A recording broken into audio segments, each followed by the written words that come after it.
Those who seek to do violence against peaceful American families are finding that they have met their match. Each generation has an obligation to pick up that resistance and pick up that protection. I think we're all fire keepers, essentially. We all upkeep our culture, keep the fire going, and that's passing on culture.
Those who seek to do violence against peaceful American families are finding that they have met their match. Each generation has an obligation to pick up that resistance and pick up that protection. I think we're all fire keepers, essentially. We all upkeep our culture, keep the fire going, and that's passing on culture.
Hello, and welcome to our America 250 show. I'm Katie Oyen, President and CEO of Indige Public Media and ICT, and it is my honor to welcome you all to today's important discussion. Before we get started, I'd like to make a few brief announcements. First, ICT is just days away from celebrating its 45th anniversary. This is a remarkable milestone for our newsroom, and we are so proud to be carrying on the tradition and mission that was rooted in our founding, telling Indigenous stories by Indigenous journalists with accuracy, integrity, and purpose. And we know that we could not do this work without you. So on behalf of the entire team here at ICT and Indige, I would like to extend a heartfelt thank you to all of our donors, our funders, our viewers, our listeners, our readers, all of our supporters. We are deeply, deeply grateful. And on a personal note, I am celebrating 1 year in my role here, and I truly do mean celebrating. The team here has done some very outstanding journalism in this time, and I invite you all to visit our website, ictnews.org, and check out our work, particularly our recent coverage on the Standing Rock anniversary, America 250, greasy grass, elections, and just so much more. And just a shout out to the team here. Great work, you guys. I would also like to take a minute to acknowledge one of our event sponsors, Can't Fail Designs.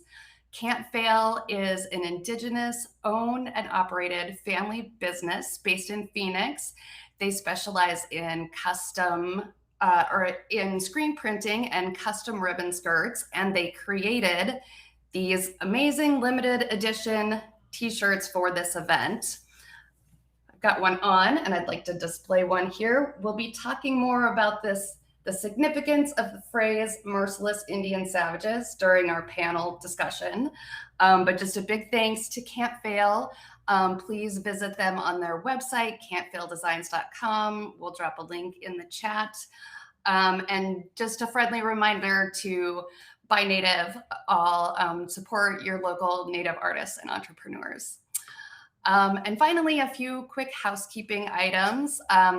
We are broadcasting live on various platforms. We'd like to welcome everybody who's watching wherever you may be. And you are invited to, throughout the discussion, drop your questions in the chat. We'll make sure to save time to get to those at the end of the conversation. We just ask that you keep your comments respectful and keep this a welcoming space for all. And with that, it is my pleasure to introduce our moderator for today, Jordan Bennett-Begay. Jordan is ICT's Digital News Director. Thank you so much, Jordan, and I will turn it over to you.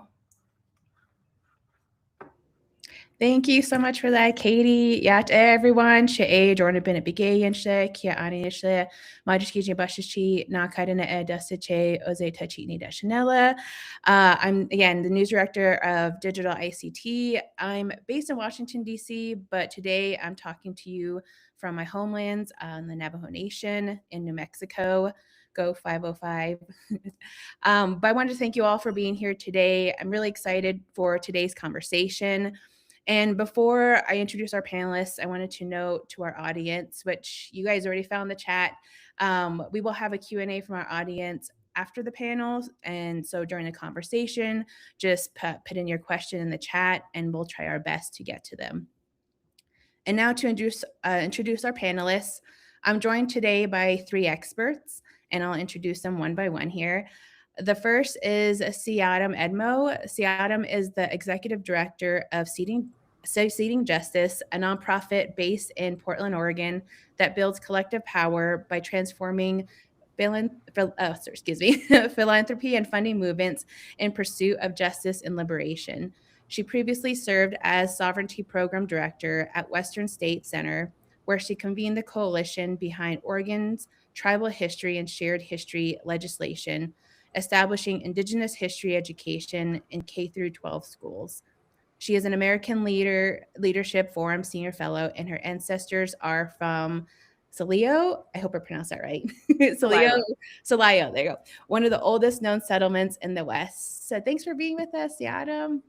Thanks for having me. And then our second panelist is Charity Rapati. Charity is an Indigenous climate justice advocate, scientist, and water engineer from the native village of, I'm going to try my best, Kanakada. Oh, Charity's probably, this is really testing my pronunciation. You're good. Kong for short. Okay, Kong, Alaska. A graduate of Columbia University School of Engineering, she has worked on water infrastructure for rural Alaska Native communities. She was a champion for change for the Center for Native American Youth, recognized by the World Wildlife Fund as Conservation Leadership Awardee, and serves as a climate advisor to the UN Secretary General. She is a North America regional facilitator for the Youth Climate Justice Advocate. Thank you also, Charity, for being with us. Guyana Juknak. And then our last panelist is Philip J. Deloria. Phil is the author of Playing Indian, Indians in Unexpected Places, and Becoming Mary Sully. He received his PhD in American Studies from Yale University and has taught at the University of Colorado and the University of Michigan. He has served as a president of the American Studies Association and the Organization of American Historians and the Society of American Historians. He is also an elected member of the American Philosophical Society and the American Academy of Arts and Sciences. Thank you all for being here today. Thank you, Phil. And this is probably the most I'll be talking. I'm excited to learn from you all because you're the experts here and everyone wants to hear from you. But we have limited time today, so I'm just going to jump straight to our questions, and that's what the chat's probably blowing up on right now. But my first question is for Phil. To set the stage for us, it is America 250. That's why we're all here.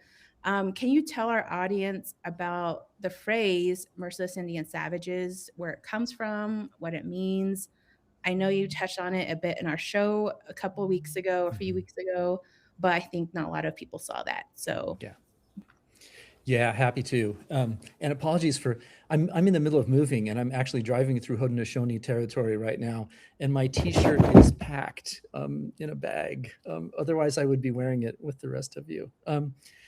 So, of course, the phrase comes from the Declaration of Independence. I think it's helpful to maybe think about the ways that the Declaration has been so helpful for African-American and other sort of aspirational folks within the context of American history, in terms of these words.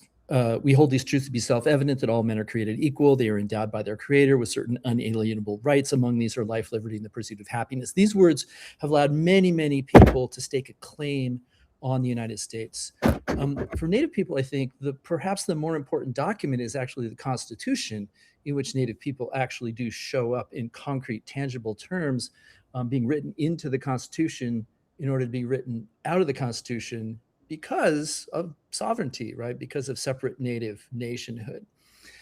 So when we look at the Declaration, we show up in one place, Merciless Indian Savages. So the Declaration has three parts to it. There's a preamble, which lays out all of these grand sort of, the dreams. These are the things that get quoted all the time. After that, there are 27 complaints. And then after the complaints, there's a section that says, hey, we tried to tell you and you didn't listen, and therefore we are going to separate. So the 27th complaint reads this way. He has excited domestic insurrections among us. This is a reference to African-American slave rebellions and revolts, and has endeavored to bring on the inhabitants of our frontiers, the merciless Indian savages, whose known rule of warfare is an undistinguished destruction of all ages, sexes, and conditions. So there's this, not only the sort of naming around savagery, but the descriptive phrase that follows and tells us exactly what they mean by savagery.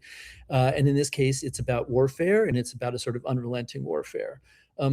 Those of us who think a lot about sort of the perpetual war that unfolds over the 19th century will recognize the irony of this, in that American modes of warfare were exactly as being described in this complaint.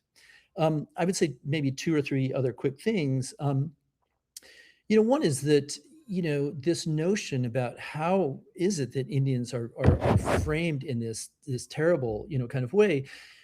A lot of it can be traced back to the very, very beginnings, the Pequot War, 1636, King Philip's War, or the War for New England. And then most importantly, I think, the 7 Years' War, which concludes in 1763. And this is the moment where, so much backcountry from the white Atlantic European perspective, sort of a different perspective for Native people who were fighting off these incursions into their territory. 70 Years' War really creates this sort of sense of intense racial animosity on the parts of settlers. And that carries forward into the pictures that they are going to paint for themselves of Native people that are going to take shape, in the Declaration around the phrase merciless Indian savages.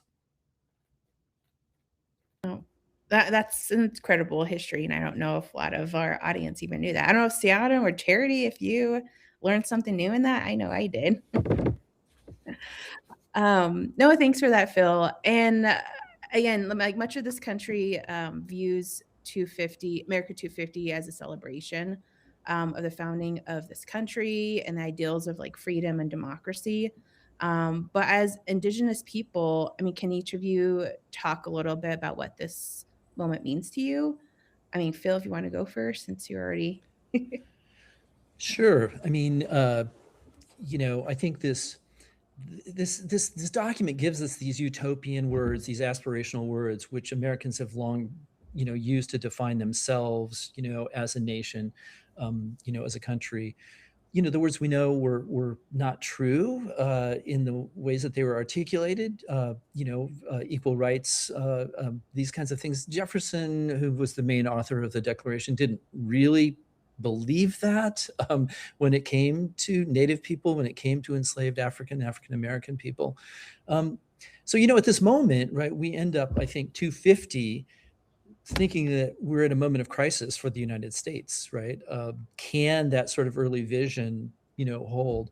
But I think from an Indigenous perspective, it's not just the crisis of the United States. The United States has been in crisis for a really long time. It's the crisis of the world. It's the crisis of the planet. It's the crisis of, sort of the end or the potential end of the ways that we've thought about being in the world and in the places where we're at. The intensity to me of the danger of this moment just feels so visceral.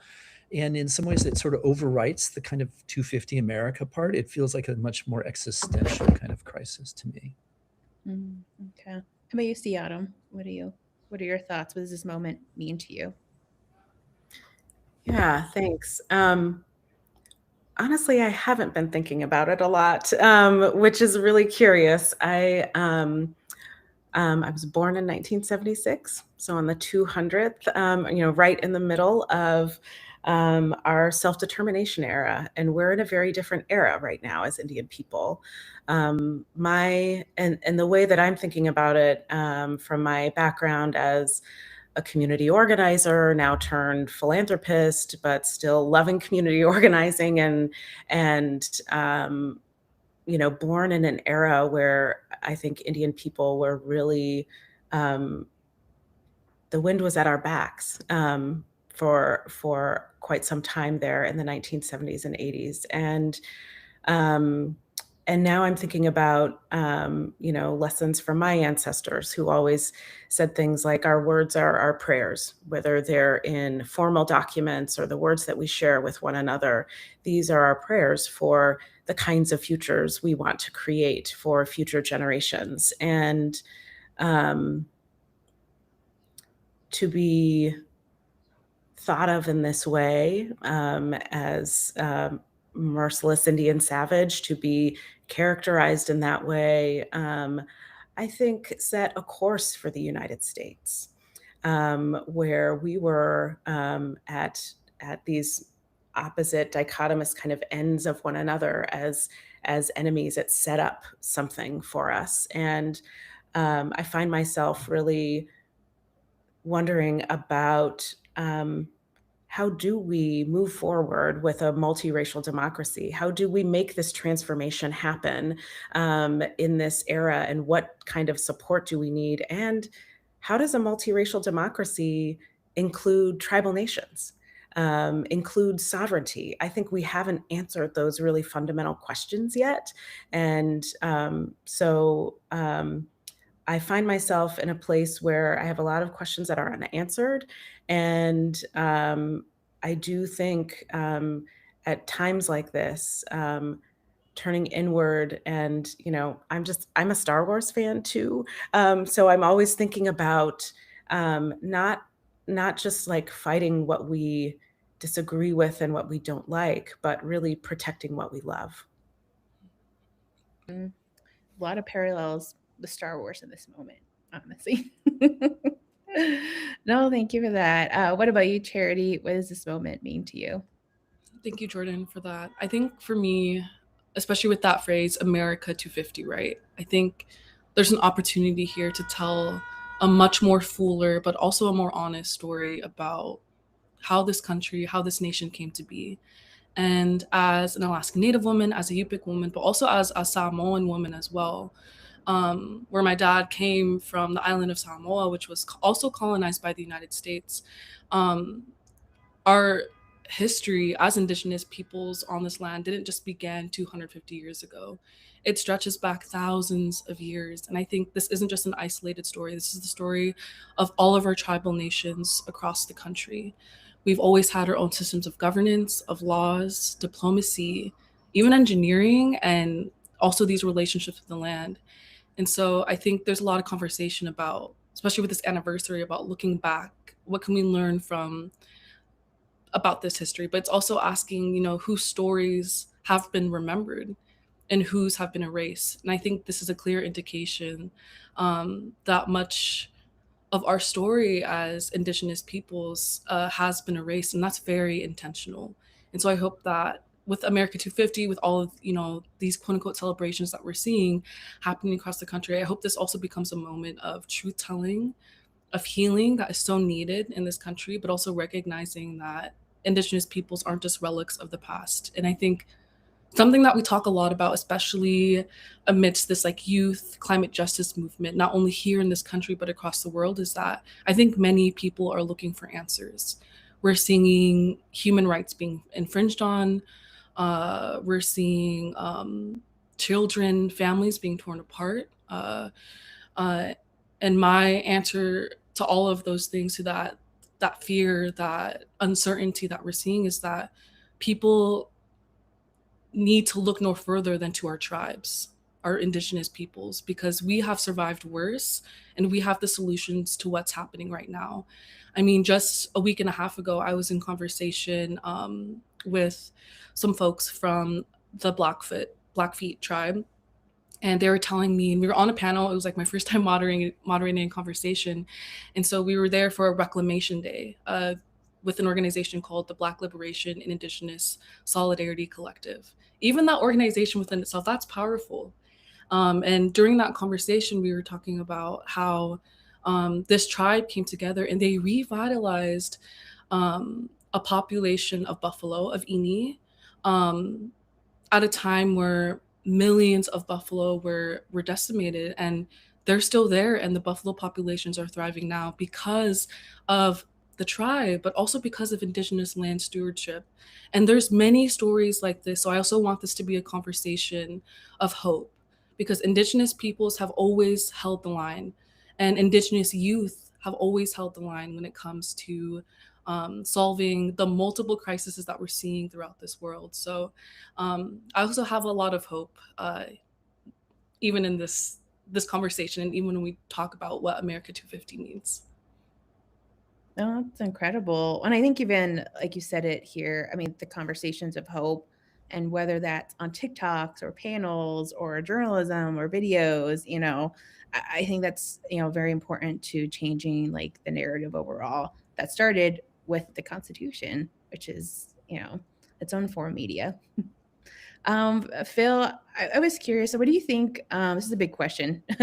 What do you think are the major turning points in North American Indigenous history, and why?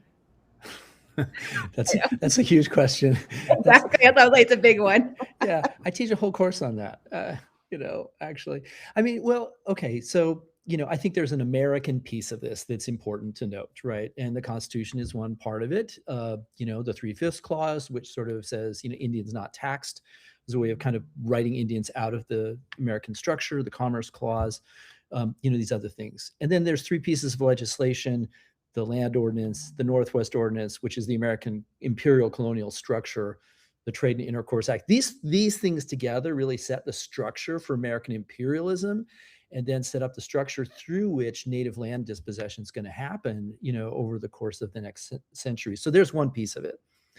I think a second piece of it is sort of just to name the violence and the kind of perpetual nature of the violence that, Constitution gets signed, and what happens almost immediately: the Northwest Indian War, the War of 1812, which is a Southern Native War, and Tecumseh's War in the North, the ongoing Seminole Wars of the early 19th century, the Southern Plains Wars in the in-between part, the devastation that happens to Native people in the West during the Civil War, so many different kinds of attacks and massacres that go on, the classic Indian Wars, all of those kinds of things that, the United States tends to, in American history, they tend to not think that these are major events, but in fact, they are this long and sustained ongoing piece of violence, and is basically a total warfare. Also, this is not a set of military battles as much as this is an attack on the means of life and the reproduction of next generations, of future generations. Okay, so there's a couple things. Then there's a classic Indian policy sort of, kind of thing that we might say: removal, allotment, citizenship, IRA, self-determination. Those things are all really important, as well. But I think it's within all of those structures, it's just super important to name the many, many different kinds of indigenous histories, tribal histories that are actually held by the people. And I also think it's really important for us to expand the chronology. That's an American chronology that I just gave you. I've spent a lot of time of late thinking a lot about what it looked like 20,000 years ago on this continent, and thinking about the ways that the very molecules of the soil of this place are indigenous, right? Because they carry the bones and the molecular structures of our ancestors. So this deeper history, I think, is also really important. And I just say one more little thing about this. Some of the most interesting arguments that have been made sort of in the academic wing of the field, of our field lately, have been around what happens as climate changes around 1300. And one of the answers is Native people who have highly centralized hierarchical societies decide they're going to turn their back on that as a social structure, and they're going to intentionally become decentralized and set themselves up in smaller kinds of social groups. And in fact, that's what happens when Europeans arrive here, is they find a whole range of people who have made willful choices about their political organizations, right? And so it's really, I think, helpful to think back longer term and to put an indigenous focus on it. And I think it speaks then to some of the things that Charity was saying about hope and about persistence and survival as we move forward, and that the past can be our resource for thinking about that. Oh, that's exactly right. Thank you. See, Adam, I have this next question for you. Throughout your career, you brought together tribes and organizations working across racial, environmental, economic, and social justice movements. From your perspective, how are Indigenous communities leading today, not just for Native people, but in ways that are influencing broader movements for justice? I mean, Charity kind of gave an example earlier, but in your experience. Yeah. Having worked for the last 20 years or so on social and racial justice movements, really localized here in the Pacific Northwest, I was a part of the Freedom to Marry movement and worked with tribes in Washington and in Oregon on both of the ballot measure campaigns that happened out here. I have really come to have deep respect and humility for the group of Two-Spirit leaders who have been working out here for decades and centuries, and caring for our people in a variety of ways, and the movement now in tribal communities to ensure that our Two-Spirit leaders also have some reciprocity in that care that they've always given us and our communities. So watching the folks incorporate freedom to marry into their tribal laws. We were the first. Coquille was the first tribe in the United States to pass that law, and before the Defense of Marriage Act was struck down. So you saw tribes coming up to the plate even before the U.S., before the Supreme Court said anything about it. You had tribes leading the way. Tribes saying, actually, we want this. We want to be whole people again. We want to be whole communities again. And it was that wisdom and advocacy in our own home communities that I think is really now, I think a lot of folks in that movement and the LGBT movement are looking to us for that kind of leadership. And I'm glad that we see our national organizations like NCAI and the National Two-Spirit Equity Center now coming up to the, moving forward with a lot of that work. And then finally, I'll also just add, we are, I think, right now really caught in a lot of the fast news cycle and kind of political organizing that's happening today, and I think we're a little bit losing sight of kind of the long term. And as a tribal person, I've always been taught that we work on timescales that began many generations before, and that when we think about our work, we need to think not just about our individual work, but work that must be accomplished and sustained over a series of generations and centuries. And it is that long game that I think Indigenous people are particularly skilled at, and thinking that way and ahead. And I think, especially in times like this, that kind of perspective and that kind of long-term view is, I think, the thing that's going to ground us in solutions that really work for our country. Seems like the rest of the country can learn from us. Thank you for that. Charity, you work mostly in climate space for Indigenous communities at the local and global levels. What challenges are you seeing right now? And in the future of our communities, are there any solutions that young people can be part of? Yeah, thank you so much, Jordan, for that. And yeah, I was born and raised in Alaska, and so the United States, it's really only considered the Arctic because of our homelands, of where we're from. And this conversation of the climate crisis, I know Philip's talked a little bit about it too, but the climate change, what we're seeing right now, it's not just a future threat. It's not just something we read in the technical documentations that come out of the climate change conferences, right? It's our present reality as Indigenous peoples. And this is so true for Indigenous communities, especially in Alaska, for Inuit communities, for Yupik, for Inupiaq, for Gwich'in, Koyukon, Athabaskan, for all of us. We're seeing entire villages facing erosion, thawing permafrost, flooding, sea ice loss, and also just like the total loss of salmon runs that used to run through our rivers. I mean, something that was talked about was the typhoon that hit our communities in October of last year, and that was devastating. These were things that our people predicted. These fall storms are only going to get worse and worse. And it doesn't just, climate change, it doesn't just affect our infrastructure, but it affects language, it affects culture, it affects food security, identity, but also the mental health of our youth, because our ways of life are deeply connected to the land. We still hunt for the same things we have for the past thousands of years. And when you lose that food source, what do you do now? What do you do when you have to leave the lands that you've lived on for thousands of years? Who is held accountable for that? Where's the justice in that?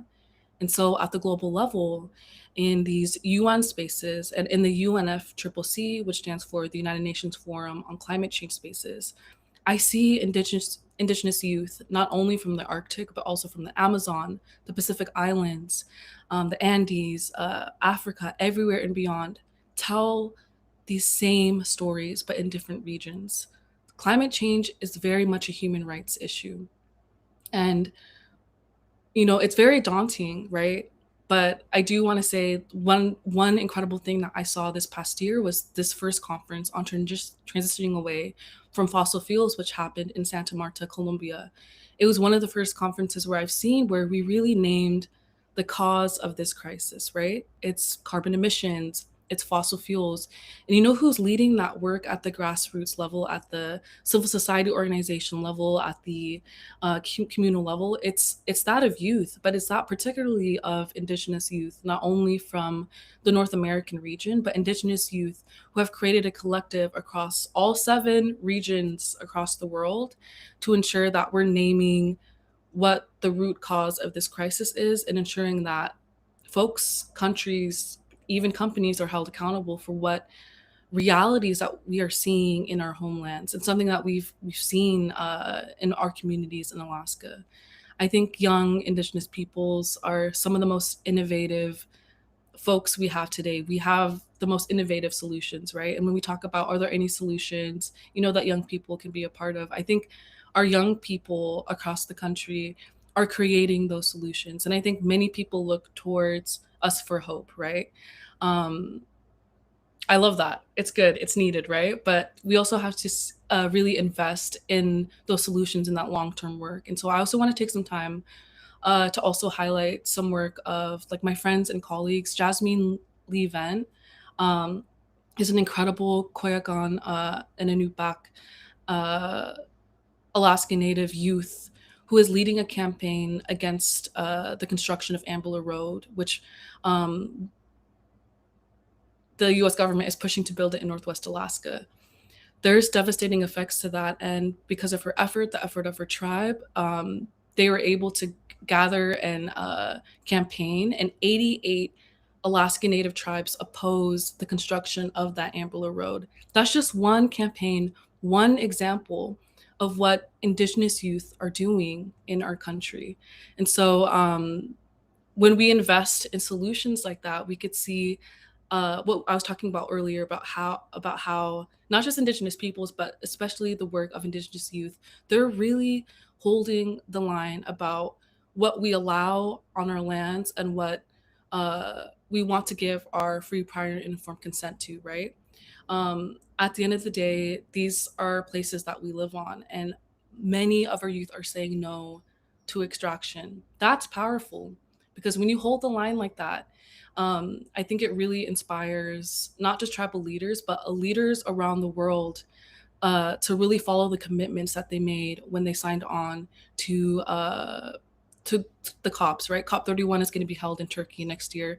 We're hoping that there is a commitment to transition away from fossil fuels, but also so that money, the loss and damages fund, that is invested back into Indigenous communities who are seeing indescribable loss and damage due to the climate crisis. So yeah, that's what I've been seeing at a local, international level, and that's just one example and one solution where an Indigenous young person is really leading the way and holding the line. And I think not only do tribal nations have a lot to learn from that, but I think many Americans have a lot to learn from the work that we're doing on the ground across the country. No, and young people, I said, are leading the way and are very underestimated. I was a teacher. I know, but brilliant minds out there. I'm gonna kind of, I have a question that Siadam actually posed, and I was like, oh, this is too good not to ask you all, so I'm gonna go away from the script a little bit. But Siadam, you asked like how looking forward, and you all mentioned hope, and we want to be more forward looking. And I think in every part of this discussion so far, it involves a little piece of like democracy. How does, a multiracial democracy, like you said, Siadam, include tribal sovereignty and tribal nations and just Native people? I don't know if y'all want to go around. Siadam, if you wanted to start first, since you said you've been thinking about it. Sure. So for the last about decade, I've been involved with this amazing organization up in Washington. They're based in Washington, but really work nationally, called A More Equitable Democracy. And they've been hosting conversations all across the US and taking folks from all different backgrounds across the world to look at different countries and communities that have implemented different forms of democratic reform. And I think a lot of those have a lot of great potential to serve Indian country. And in fact, in the near future, I will be hosting a trip down to Aotearoa to with some other tribal leaders to explore what it might look like to um, observe what has happened there. Because I think, I spent a year living in New Zealand, and it was incredibly informative in terms of um, seeing a different response to settler colonialism, a different response than I had experienced. Even as a young person, I found um, really frustrated, kind of these cycles that we would get into of my field when I first started college was environmental science. And it was one that was really steeped in a lot of Western knowledge and really sidelined a lot of Indigenous thought. And I just wanted to get out of the US colonial context and go to a different place. And so that's the place where I see, thinking about systems that could serve our tribal communities, that could help us with our own tribalism. And I hear that word talked about a lot in the general political, spheres, but I don't know that non-Indians really know how tribalism can really get intense, especially in tribal nations and communities. And so a more equitable democracy took folks on learning tours to Ireland, to Germany, to countries that had a lot of civil unrest, to explore ideas like ranked choice voting, ideas like single transferable vote, proportional representation, all of these ideas that I think also mirror a lot of Indigenous values. And I think if we had policies that really diminished this kind of winner take all election, I think we could have the opportunity to build stronger, more cohesive tribal communities with social and political threads that could potentially move through a number of different tribal administrations. So those are the kinds of things that really get me excited about and I guess it's not a total answer to your question, because I think part of the answer to like how are tribes engaged in larger multiracial democracy is that tribes must have strong democracies. And that is where, about 10 years ago, I shifted my own personal focus from, I used to work in predominantly white institutions for most of my career. And I just kind of hit a capacity for doing that kind of work and really rededicated the work that I have to strengthening tribal communities. So I think we can lead by example and utilize and learn and incorporate these traditional values and also observe new systems. I think tribal nations are amazing at evolving how they do work and business and are very open to policy shifts and change. And healthy democracies include press. I'm just saying. What about you, Phil? I don't know, it's like a out of script question, but That's okay. I mean, I think what Siadam has just said is really, quite profound, right? Which is this sort of sense of how do we think about what, democratic reform looks like on a tribal level, and therefore is becomes an example for sort of these other kinds of democracies, and how do we think about connecting these things up across different sets of people around the globe. I mean, my own sense is, we've got two words that we use a lot: multiracial democracy, multicultural democracy. And it feels to me like in some ways this is a reflection of the ways in which Americans think about race, which is about African Americans and slavery, fundamentally. So when we say multiracial democracy, what we're really talking about in some ways is the ideas that come out of that tradition. How do Black people integrate within American democracy? And I think, from the tribal perspective, it's really maybe more useful to talk about multinational democracy, nations within a sort of democratic thing, or even multi-epistemological democracy. I'm working on a book right now where I keep throwing this word around, just epistemology, how we know what we know, and sort of taking recognition or being cognizant of the fact that like there are different forms of knowledge and different forms of production of knowledge, and that we live in a world where those things are also multiple. And so it feels to me like there are possibilities for us to think about this at the structural kind of level, and then as Seattle was talking about, at the policy and in the sort of intimate level of human beings talking to human beings. Well, that's really incredible. Okay, well, we have to look out for your book too. What about you, Charity? Hearing these discussions. Yeah, I think, see, Adam, you said it perfectly. Philip, you said it perfectly as well. And I think, especially with the multiracial democracy, I mean, I'm calling in virtually from New York City, Lenape-Hoking, and we're under an incredible mayoral administration here with Mayor Zoran Mamdani. And I think we could see kind of a good multiracial democracy kind of in practice here, right? There's commitments towards freezing the rent, ensuring that there's equity and access to fresh food and produce across all boroughs. I think I think many people across the country, but even across the world, are kind of looking towards this city for a lot of hope. But there's ways our communities have even implemented that at a local, but also at a tribal level. When I think about, again, going back to that typhoon that devastated communities in October of last year, that was hard. I saw relatives lose their homes, but amidst that, I also saw a whole community, all of Alaska really come together, but not just Alaska, this country and the world really hear our call. And because of that, like millions of dollars were raised, families that lost their home, there were foods that were donated. And I really want to commend the work of our Alaska Native leaders, our youth from there, but especially like the Alaska Native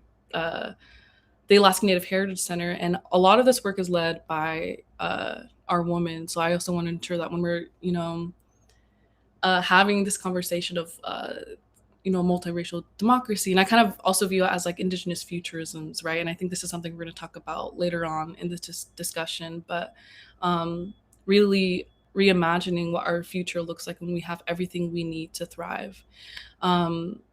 Women, especially that of Indigenous women, needs to be at the center of that conversation, because I think much of that work is being led by our women, by our mothers, our grandmothers, and I think there is a lack of recognition for that.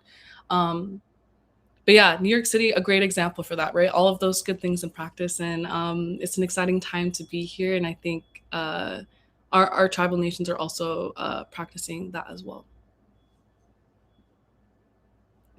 No, that's a good point. And also, we're about to come to Q&A discussion. So let me slip in one question for that. Charity brought it up too, and it was one of the questions I had. And Adam or Philly can feel free to jump in. But when I was researching, I saw this on your social media, Charity, and how you quoted Indigenous women and Indigenous feminisms were the blueprint for modern day feminism and the women's suffrage movement here in the US. But like you said, women need a role in their future, right? I mean, what does that look like? Where are you finding inspiration in Indigenous women and Indigenous feminisms today that could play a big role? Yeah, thank you for that, Jordan. I feel like that was like a perfect segue to that. Yeah, so I was writing about that because I was invited to be in conversation with Gloria Steinem, who's an incredible feminist icon here in the country. But this was also a dialogue and conversation that was being led by an incredible Indigenous visionary, Tantoon Cardinal from Canada, who shared during our discussion that Haudenosaunee women were the framework for feminism and really inspired the women's suffragist movement here in this country, right? A woman's right to vote, all of these type of things, because of the powerful role Indigenous women played in Haudenosaunee communities. Many of the leaders during the women's suffrage movement visited Haudenosaunee communities, saw how Haudenosaunee people, just how they practiced, right, their ways of life. And Native women hold a very incredibly powerful role. And I think this isn't an isolated thing to just to the Haudenosaunee tribe, but it's something that we see. I don't want to speak for all tribes, but something that we see even in Alaska, where Native women hold really powerful roles. But um, with what I've seen, with how we learn this, very feminist history, Native women are very rarely mentioned in that, right? That's really concerning. And I think during that conversation, especially being in that room was incredible. I was like honored just to be there. Um, we saw that women suffragist leaders really experienced firsthand how political power was shared equally among everyone in society, regardless of gender. And that's powerful. But they learned that because of how fundamentally our Indigenous communities function. And so I think even understanding that kind of like tidbit of history, that's it really reaffirmed. I was like, okay, we're good. Like we have that. We inspired this, like even the modern feminist movement that we're seeing to this day. It plays an incredible role in how we see the future. And for me, as a young, Indigenous woman, I was born in 2001. Really in my early career role in engineering, but also advocating for Inuit communities, for Indigenous peoples in this international climate space. There's this understanding that we also stand on the shoulders of generations of Indigenous women who have made space, not just for me, but also for the women here, the women listening, to be where we are. For everyone, right? We all come from mothers. And I think this type of leadership framework, but even these stories of survival really remind us that caring for each other, caring for people, but also caring for the earth, for the land, and everything around us are inseparable. So I really appreciate the opportunity to share that like tidbit of history, because I know when I first learned about it a year ago in conversation with Gloria Steinem and Tantun Cardinal, I was just awestruck, but also frustrated, because this is something that American people need to learn. And I think it shows, we're very powerful, right? And I think we need to have more conversation about that. So I appreciate the opportunity to share that little story here. No, of course. Thanks for sharing that too. See, Adam, did you have anything to add? Yeah, I think about all of those things and the lessons that I was taught from the matriarchs in my family, and I also think about where we're at right now, and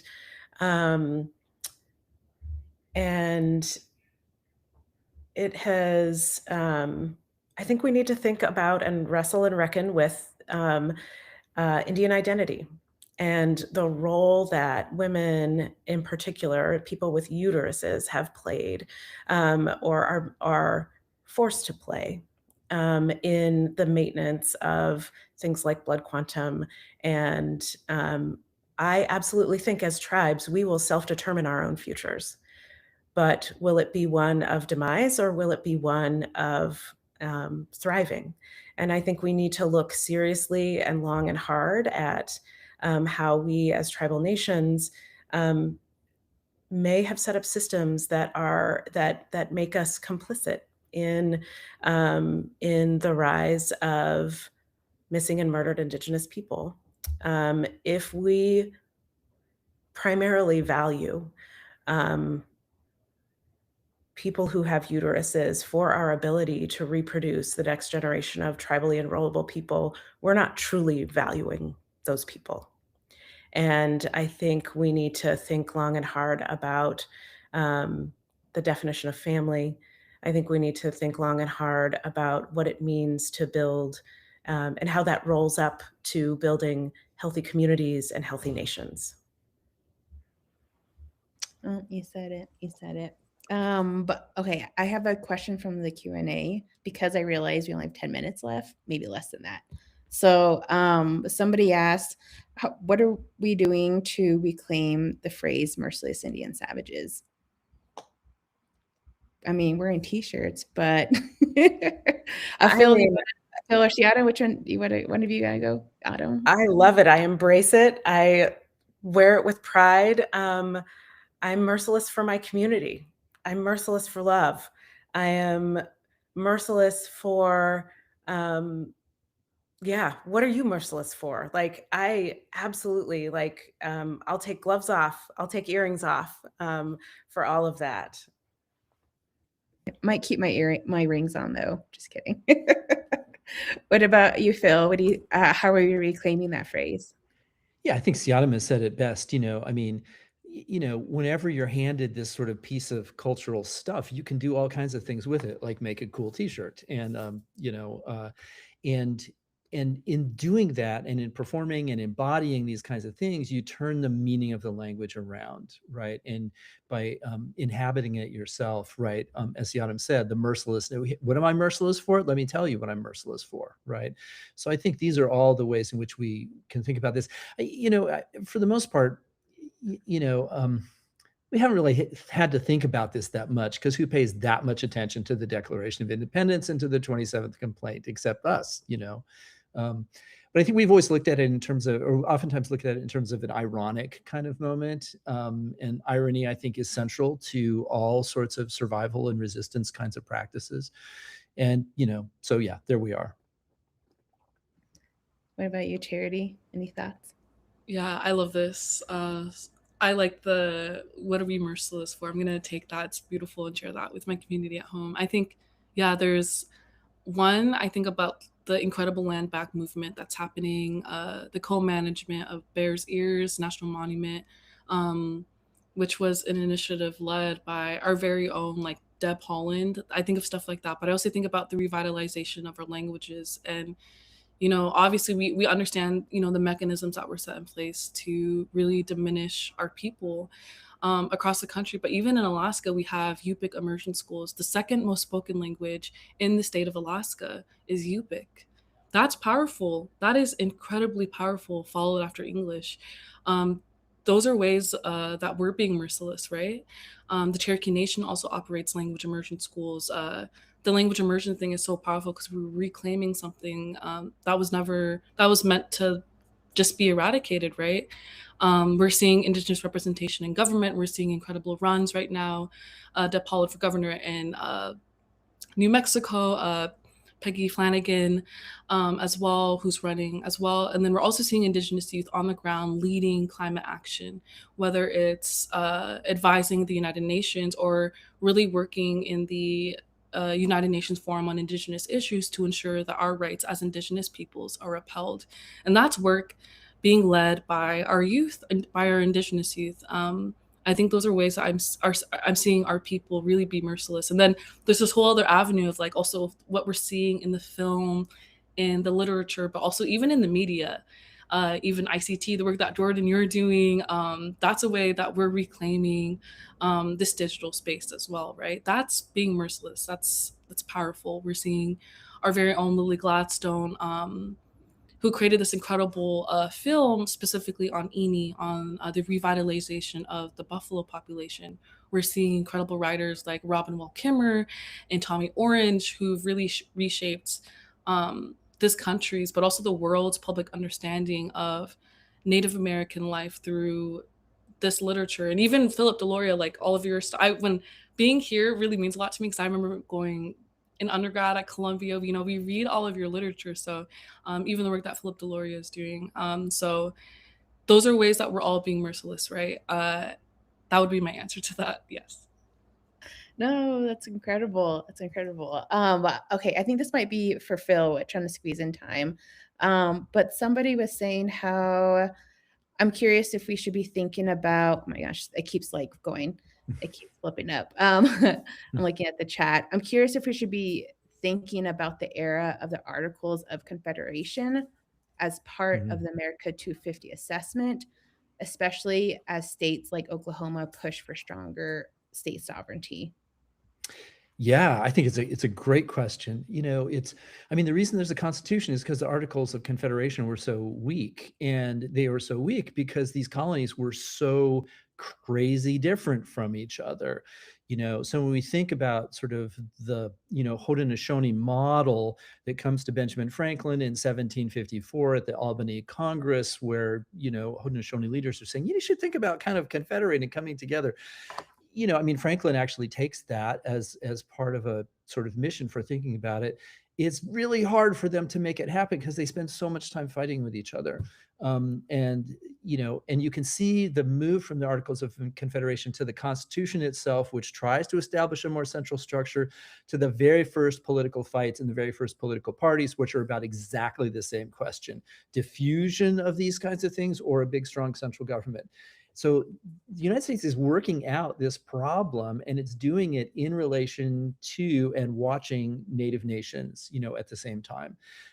It's not by coincidence, I think, that the Delaware Treaty, the 1778 treaty, has that sixth provision that says, oh, and by the way, when this is all over, we'll have an Indian state, and of which the Delaware shall be the head. Right?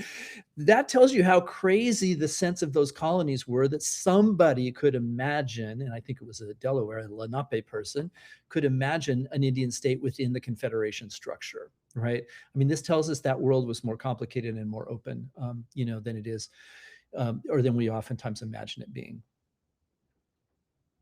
Thanks for that. And before I hand it off, I have one last question for all of you. What does the next 250 years look like, and what key elements of the Indigenous world will shape it? Who wants to start? I'll go for it. Okay. One thing that I have for a very long time said is, we as individual people, Indian and non-Indian, we either do our work in ways that respect and uphold tribal sovereignty, or we do our work in ways that undermine it. And if we don't think our work or our lives have anything to do with tribal sovereignty, we're undermining it. And I think the answer to that question in part depends on how we decide to embrace our roles today. So including the teaching of Indian history and sovereignty in K through 12 schools, including critical race theory in K through 12 schools. I had the really fortunate experience of going to an all-Indian preschool, and it helped inform the rest of my life and helped me correct some misunderstandings, especially, just in kindergarten, right? You're taught, we were taught in this school at the time that Columbus discovered America. And it helped me really have the courage as a young person and student stand up and correct that record. And I think exploring ways as individuals that we, in our daily lives and our work, especially, do respect and uphold tribal sovereignty, because I think we all have a role to play in creating the kind of inclusive future that we all deserve and desire. Thank you. Phil or Charity? In less than a minute. Yeah, I think I'll go really quick. I think my hope is that when our children, when future generations look back at this moment where America 250 is happening, they won't remember it as simply as just an anniversary, right? They'll remember it as a time when our country, our people chose the truth over omission, over ignoring how this country was even created, right? They're choosing that we chose partnership over exclusion, that we chose stewardship over exploitation, and that we chose reciprocity over extraction, because that's what we need right now to solve the crises that we're seeing, but especially the climate crisis. It's the biggest existential threat to humanity, not only in this country, but around the world. And I hope that when our future generations reflect on this moment, I hope what we do now, the choices we make now, are all of those things. And Phil? I don't think I can add anything other than that. I'll say one thing. I start my classes with Elizabeth Cooklin's classic essay, Who Stole Native American Studies, in which she says there are two reasons for this field to be invented. One, sovereignty, as Siadam has said. And second, indigenousness, not indigeneity, but indigenousness, that core of what it is, right, to be Native in our tribal societies, in our communities. Advancing those two things over the next 250 years, that's our goal, right? And that's our mission. That's what we must be merciless about. I love it. Indigenous. I'm going to use that now more. So they're all, thank you so much, all three of you, Siadam, Charity, Phil.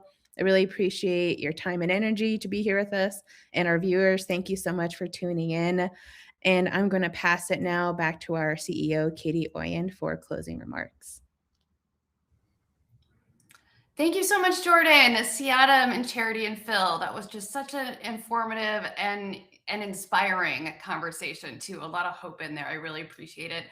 And also, we want to just thank you all here who tuned in for this conversation. We hope you enjoyed it. And a reminder that we are a nonprofit newsroom. And if you feel moved to donate to us, you can go to our website, ictnews.org, and click on the donate button. So thank you all again so much, and have a safe weekend.